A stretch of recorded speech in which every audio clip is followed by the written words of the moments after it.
Ujinga umefikisha taifa letu kubaya sana. Unavyoangalia viongozi wetu wanavyotetea uongo, ufisadi, upuuzi.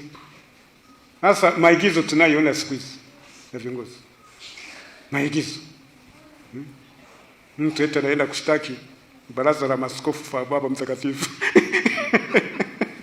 Yaani mambo mengine yanachekesha Kwanza Baba Mtakatifu, taratibu zetu za Kanisa Katoliki, hawezi kusikiza mtu yeyote.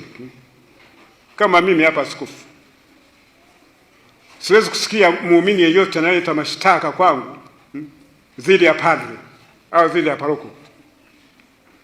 Kuna taratibu za kufuata. Kuna jumuiya ndogo ndogo. Kama padre amekuudhi, kuna jumuiya ndogo ndogo. Kuna baraza la waumini, hawaka, halmashauri ya Katoliki. Kama huko basi kuna uongozi tunahitaji wa mapadri. Umawata. Nenda kwa umawata. Uambie. Kuna dekania. Nenda huko kwa dekania. Wakusikilize. Kuna kamati mbalimbali za usuluhishi. Ziende hizo. Wanatoka parokiani moja kwa moja na mmoja askofu kwamba naomba uhamishe huyu baba paroko, ameharibu parokia. Ameharibu parokia.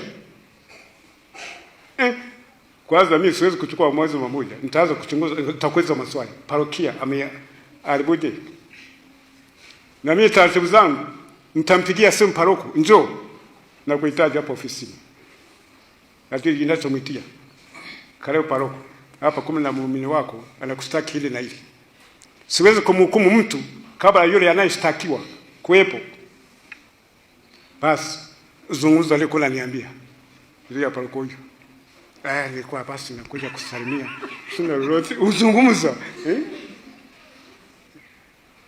Kumbe mwingine ukija kuchunguza zaidi, kwa nini naomba uhamisho wa paroko huyu, na pengine anaanza kumpa tuhuma za uongo kwamba naingia familia yake kuivunja. Kusudi ushtuke kwamba huyo usipomhamisha na pengine anaendelea akiendelea kubaki parokiani hapa watamkata mapanga. Kusudi ushtuke. Sisi hatuamui hivyo. Hata kama unamkata mapanga, sisi hivi asivyogopi hivi. Wala atakuwa amefia ukweli.